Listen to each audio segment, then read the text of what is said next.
Welcome to Creepy Campfire Tales, where the world of the unexplained, the mysterious, and the terrifying comes to life. We dive into haunted places, ghostly encounters, and chilling folklore that will make you question what lurks in the shadows. Each story is carefully crafted to pull you into the unknown, whether it's supernatural legends, real-life mysteries, or urban myths. There's always a tale waiting to send shivers down your spine. And the best part? You're never alone. You're part of our community of brave souls, always ready for one more terrifying story. Don't forget to subscribe and hit the bell icon so you never miss a new story. Welcome to Creepy Campfire Tales, where every fire holds a dark secret. Preston University had its fair share of campus legends, but none were as chilling as the story surrounding dorm room 13 in Freshman Hall. Over a century ago, the building had weathered countless students, but over the years, the eerie events tied to this peculiar room had become the stuff of nightmares. And Jess, a freshman, hadn't paid much attention to the rumors. The haunted dorm, it seemed just like another silly ghost story to scare new students. When she was assigned to dorm room 13, she rolled her eyes. Her only concern was adjusting to college life, not old campus lore. But that first night, as she unpacked her things and settled into bed, the atmosphere in the room felt wrong. It started slow, the wind howled outside, and the building creaked with the weight of its age. Jess was just about to drift off when she heard it. A soft creaking sound, like a door slowly opening. She glanced toward the closet. Sure enough, the door was ajar. She shook her head, dismissing it as a draft, and got up to close it. No big deal. The next night it happened again. This time the door didn't just open a crack. It swung fully open, as if someone had pushed it. Jess stared at the empty closet, feeling a chill creep down her spine. She forced herself to check inside, half expecting to see someone, but it was empty, just her clothes hanging innocently. She tried to ignore it, but as the days passed, the occurrences became harder to dismiss. The temperature in the room felt colder than the rest of the hall, and the air seemed thick, almost suffocating. At night she could hear faint whispers, soft at first, barely audible, but they grew louder with each passing night until they were all she could hear. Get out, leave, the words echoed in her mind. As she lay in bed, frozen with fear, Jess told herself it was her imagination, but the voices persisted. Every night they seemed to surround her, coming from the walls, the closet, even from beneath her bed. By the end of the week, things escalated.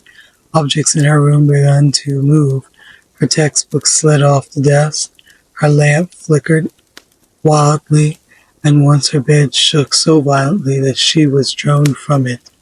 The whispers had turned into screams, loud and angry, commanding her to leave. She couldn't take it anymore. Desperate, Jess ran to her RA the next day, begging for help. Something's wrong with my room, she blurted out. There's something in there. I'm not imagining it. The RA didn't look surprised. Room 13, huh? Yeah, you're not the first to say that. A lot of people have complained, but maintenance never finds anything.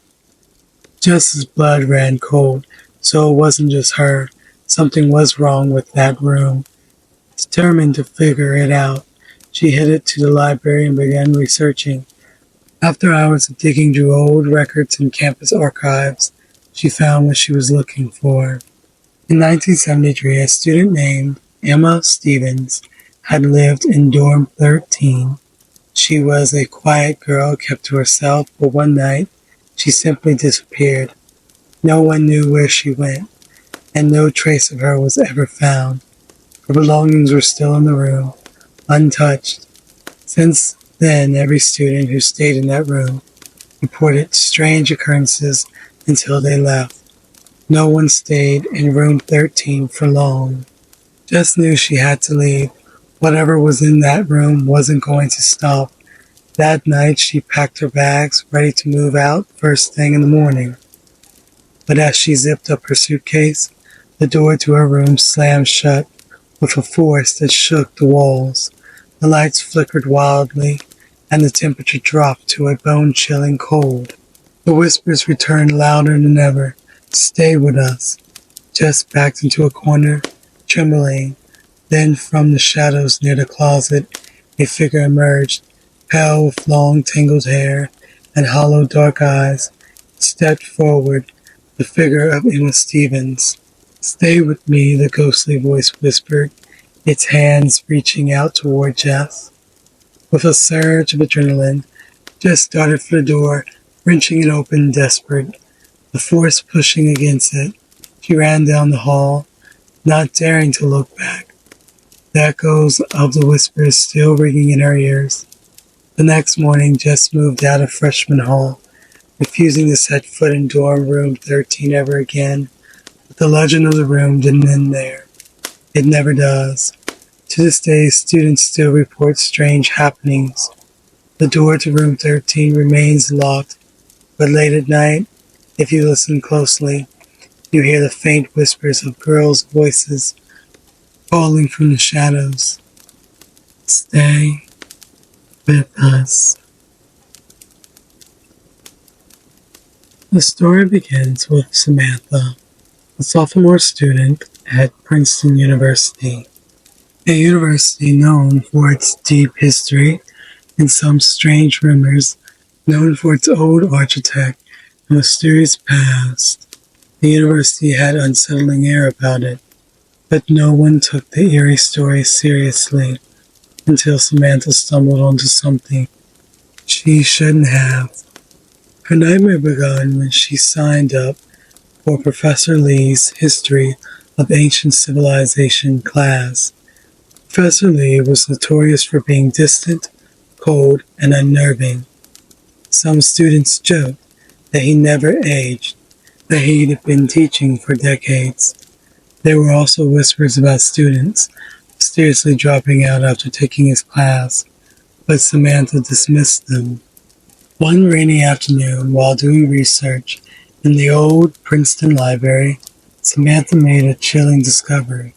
She had been searching for sources for her final paper. Rummaging through ancient dusty books on the top floor, hidden between a stack of forgotten books, was a worn leather-bound journal. The cover had strange symbols scratched into it, and the pages were yellow with age. Samantha's curiosity got the best of her, and she opened it. The handwriting was frantic, almost desperate, as she skimmed through the pages. Her blood ran cold. The journal belonged to Professor Lee, and he wasn't just a professor. He had been practicing dark rituals, delving into ancient curses to gain eternal life. The journal detailed how he'd been drawing energy from students for years, feeding off their life forces to maintain his immortality. Samantha's heart raced as she flipped to the final pages. A list of names filled the page. Students who had mysteriously dropped out or disappeared over the years. And at the very bottom was her own name, Samantha Parker. Terrified, she slammed the journal shut and stuffed it into her bag. As she rushed down to the library, she felt a cold rush of air brush against her neck. Even though the windows were sealed shut, the entire campus seemed different, dark, or hostile. She swore she could hear faint whispers following her, but when she turned around, no one was there. That night, Samantha couldn't sleep. Every sound seemed amplified. The ticking of her clock, the creaking of the floor, the wind outside. Around 3 a.m., she could hear soft knocking on her dorm door. At first, she thought it was part of the nightmare, but the knocking grew louder and more insistent. Terrified, Samantha slowly approached the door and peered through the peephole. There was no one there. Suddenly the lights flickered, a cold chill filled the room, and her breath became visible in the icy air. Backing away from the door, Samantha's eyes darted around, and that's when she saw it. A shadowy figure standing at the foot of her bed. It was tall, haggard, its face hidden in darkness, but she could feel its eyes boring into her. Her phone buzzed on the desk. With trembling hands, she picked it up. A text flashed on the screen from an unknown number. You shouldn't have taken the journal. Samantha's heart pounded in her chest as her phone's screen flickered and went black. The shadowy figure began moving, its steps slow and deliberate, as if it was savoring the terror it was causing. Desperate, Samantha grabbed the journal from her bag, hoping to find something, anything that could help. Flipping through the journal pages, she found a drawing of a symbol with instructions for how to stop the curse. Her hands shook as she drew the symbol on the floor with a pen, her breath coming in gasps as the shadow loomed closer. The air around her grew colder, and the figure's shape became more defined, almost solid. It was only inches away when she whispered the final word of the incantation. Suddenly the shadow let out a bone-chilling scream, an inhuman wail that made Samantha's ears ring. The figure twisted and distorted before melting into the darkness, leaving the room silent and still once more. Samantha collapsed onto the floor, gasping for breath, convinced that she had broken the spell, but her relief was short-lived. Next morning, she marched into Professor Lee's office, determined to confront him. Slamming the journal onto his desk, she stared him down, but instead of fear or anger, his lips curled into a twisted smile. You think you've won, he whispered, his voice unnervingly calm. The curse doesn't end that easily, my dear. All you've done is delay it. Before she could react, the door behind her slammed shut, and Professor Lee stood up, his eyes glowing with a sinister light. Samantha tried to scream, but no sound came out. Darkness engulfed her. That night, another student found the journal, hidden in the same place Samantha had discovered it in the library. Her name, written at the bottom of the list. The curse lives on. It was Mia's first semester at Princeton, and she had just received an invitation to join one of the most exclusive sororities on campus, Sigma Theta, known for its old traditions and secretive nature. The sorority was housed in a grand ivory-covered mansion at the edge of the campus. Some students whispered that strange things happened there, but Mia brushed it off. She was excited to belong to something prestigious. On the night of the initiation, Mia, along with 5 other new recruits, was told to meet at the sorority house at midnight. The house loomed large in the darkness, its windows glowing faintly with a flickering light. Mia felt a shiver of uneasiness, but shook it off. The front door creaked open, and the sorority president, a tall, poised senior named Brianna, welcomed them in. Brianna's smile didn't reach her eyes, and there was something unsettling about the way she moved. Almost too smooth, too practiced. The girls were led to the basement, a cold, damp space lined with stone walls. In the center of the room was a large round table covered with a black cloth. On the table sat a single candle, its flame flickering as if distributed by an unseen force. The atmosphere was thick with tension. We're about to initiate you into the true sisterhood, Brianna said, her voice soft but commanding. But first, you must participate in a ritual that has been passed down for generations. This ritual binds us together forever. Mia exchanged uneasy glances with the other girls, but no one spoke. Brianna motioned for them to sit around the table, and as they did, she began to chant in a language Mia didn't recognize.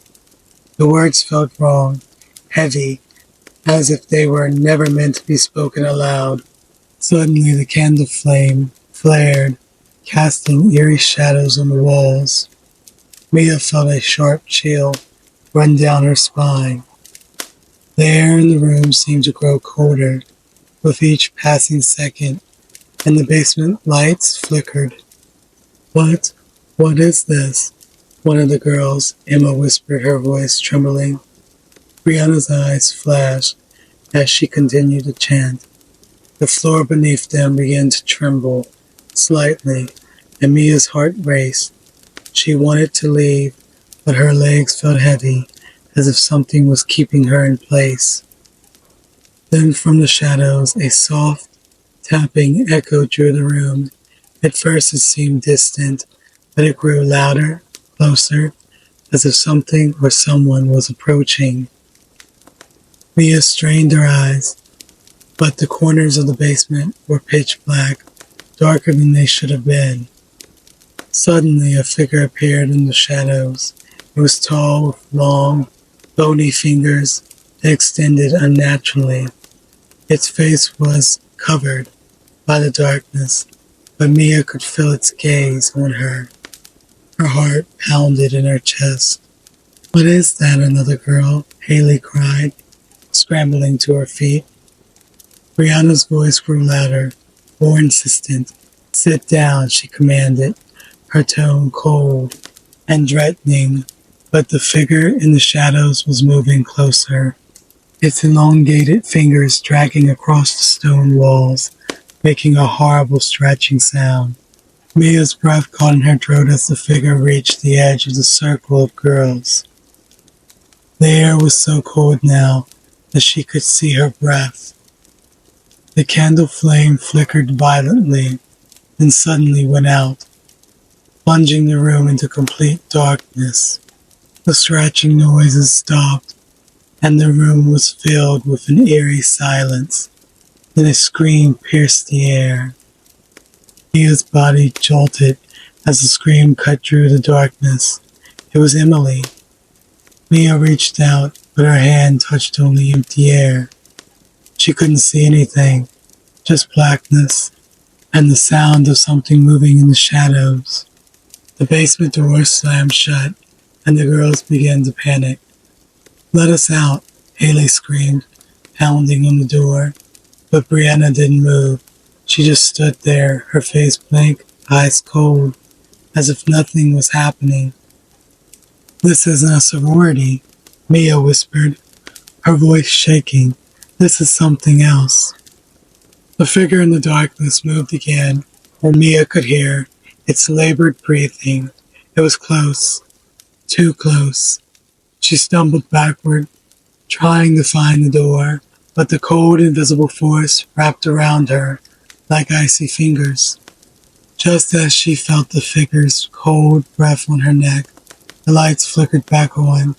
The basement was still, the shadowy figure gone, but Emily was nowhere to be seen. "What? Where did she go?" Mia whispered, looking around frantically. The other girls were pale, shaken, but Brianna's expression remained disturbingly calm. "She's been taken," Brianna said softly, a cruel smile curling her lips. "The ritual requires a sacrifice every year. It's how we maintain our power, our status, our eternal bond." Mia's stomach lurched as the horrifying truth sunk in. This wasn't just an initiation, it was a trap, a pact with something dark, something ancient. Sigma Theta wasn't a sorority, it was a cult, bound by blood and shadow. Without another word, Mia bolted for the door, the other girls following close behind. They ran through the dark hallways of the sorority house. the walls seeming to close in around them. As they reached the front door and burst into the night, they could still hear the faint tapping echoing from the basement, as if the shadow was still waiting for its next victim. Mia never looked back. By morning, Emily was officially listed as a student who dropped out of Princeton, but Mia knew the truth, and as she walked past the sorority house next day, she could feel its gaze on her, watching, waiting. It was Heather's sophomore year at the University of Texas, and she desperately needed a quiet place to study. Her usual spots were always crowded or too noisy. One afternoon, while wandering the campus, she stumbled upon a building she had never seen before, an old ivy-covered dorm tucked behind a cluster of oak trees. There were no signs, no lights, and it wasn't on any campus maps. She double-checked the maps. Curious, she walked closer. A small worn plaque by the entrance read, Dunhill Hall. Heather frowned. She had never heard of Dunhill Hall before, which was strange, since she thought she knew every building on campus. The door creaked open easily when she pushed it. Despite the dorm appearing abandoned inside, the place was eerily silent, the air heavy with the scent of dust and mildew. The wooden floors groaned under her feet as she stepped into the dim hallway. "Hello," she called out, her voice echoing. No answer. The hallway stretched on, lined with doors, to what looked like old dorm rooms, each with a tarnished brass number plate. Everything seemed frozen in time, as if the dorm had been untouched for decades. Heather thought she might have found the perfect quiet spot to study. But as she ventured deeper into the building, something felt off. The air grew colder, the light in the hallway dimmed. She passed one door, room 2, and noticed it was slightly ajar. A soft breeze seemed to drift from inside, even though the windows were closed. Her curiosity piqued. Heather gently pushed the door open. The room was like an old dorm room. 2 beds, a desk, and a wardrobe.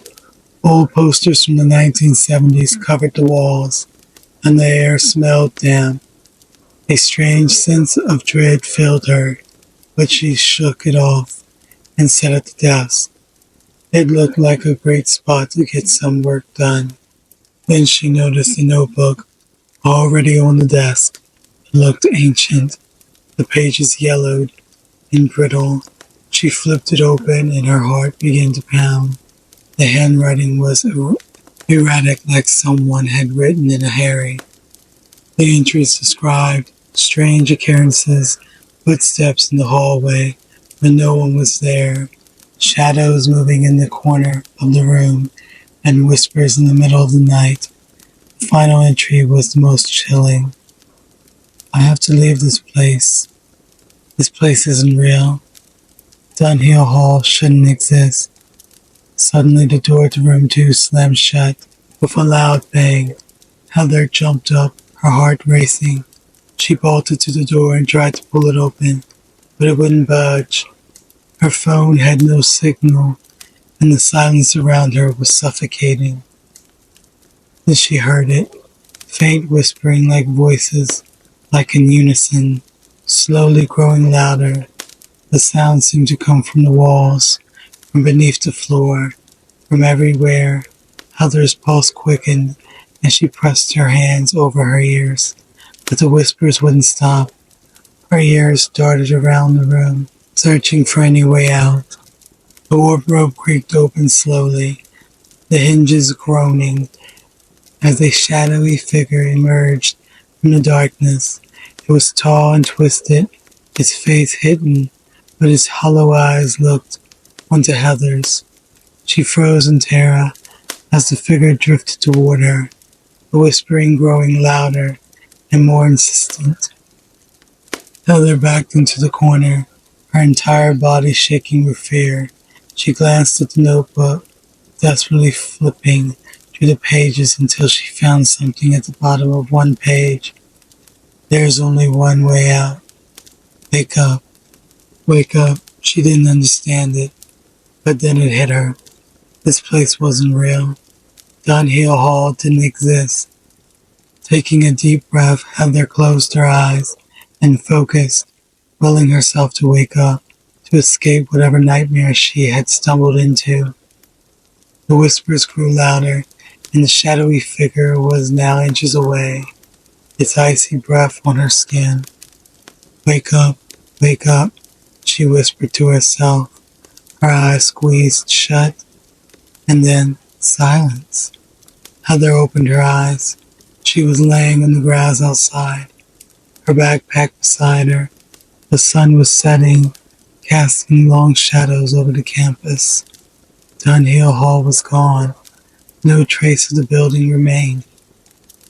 Confused and shaken, she rushed back to her dorm and immediately searched for Dunhill Hall online. There was nothing, no records, no mention of it anywhere. She asked her friends and classmates, but no one had ever heard of it. But the next morning, as Heather unpacked her bag, something fell out. It was the notebook from room 2. The last page had been torn out, and in its place was a new message. You can't escape. We're always watching. Heather never mentioned Dunhill Hall again, but every night she heard them, the whispers just beyond her door. The old chapel at Boston College was a place most students avoided. It had been abandoned for decades, its wooden pews collecting dust, and the stained glass windows cracked from years of neglect. There were stories, of course, rumors of strange happenings, ghost sightings, and eerie sounds at night, but like most urban legends, no one really believed them, except for Natalie. Natalie was a junior at Boston College, and she had always been curious about the chapel. Her friends warned her not to go, but she didn't scare easily. One night, as Halloween approached, she decided to visit the chapel at midnight, alone, just to prove there was nothing to be afraid of.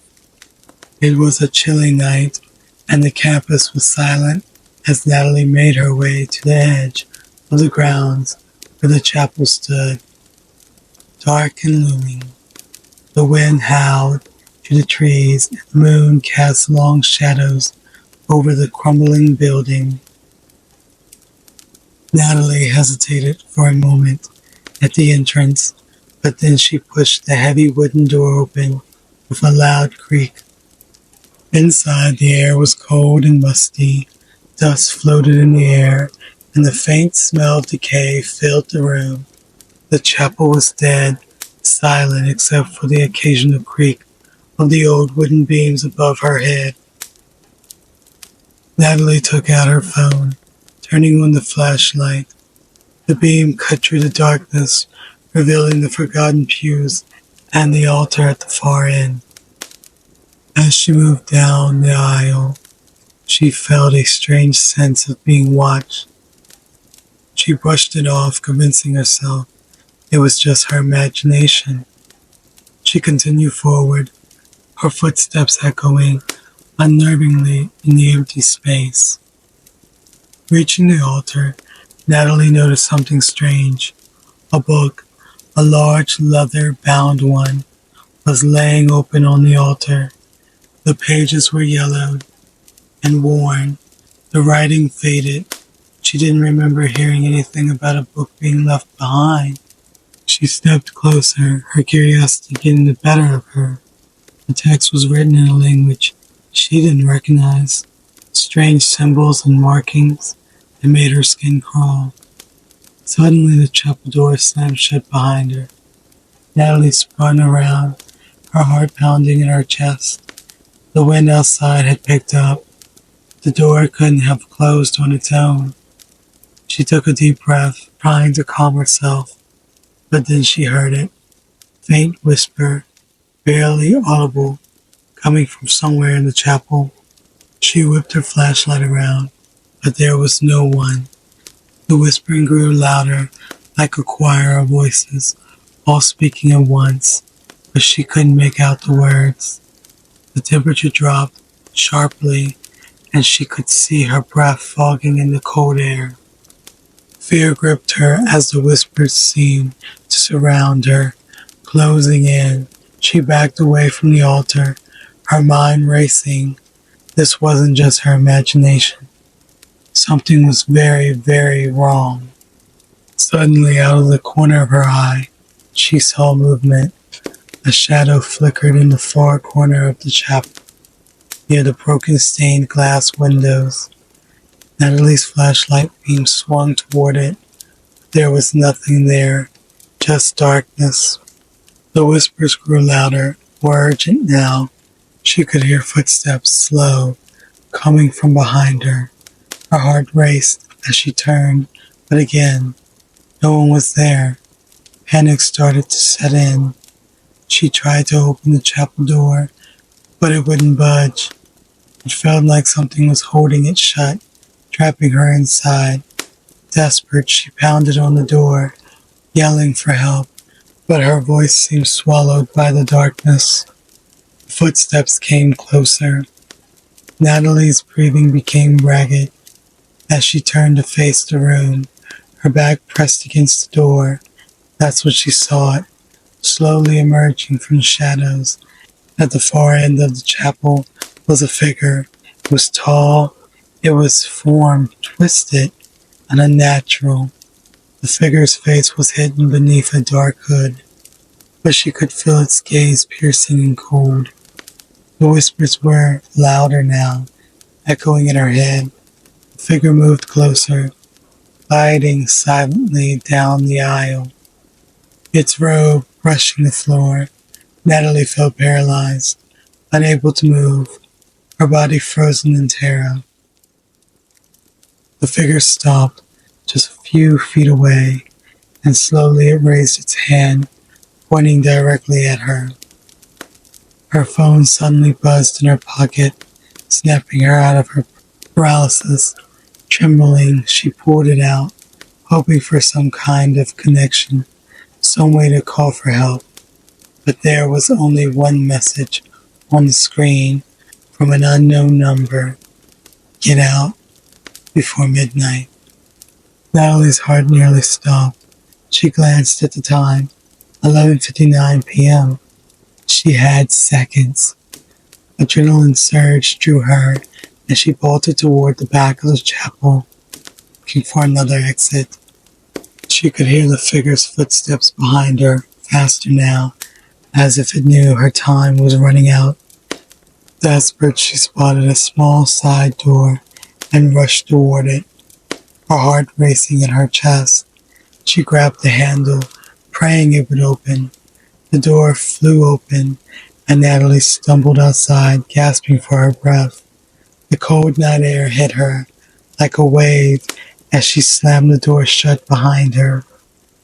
The whispers stopped, and the world fell eerily silent. For a moment she just stood there, shaking and breathless. The chapel loomed behind her, dark and sinister, but silent now. Whatever had been inside, it hadn't followed her out. She glanced at her phone. It was 12:01 a.m. Without looking back, Natalie ran as fast as she could across the campus, her mind reeling. She didn't know what had just happened, but she knew one thing for sure. She would never, ever return to the chapel. And as she disappeared into the night, the chapel stood still, its doors closed once again, waiting for the next curious soul to wander in.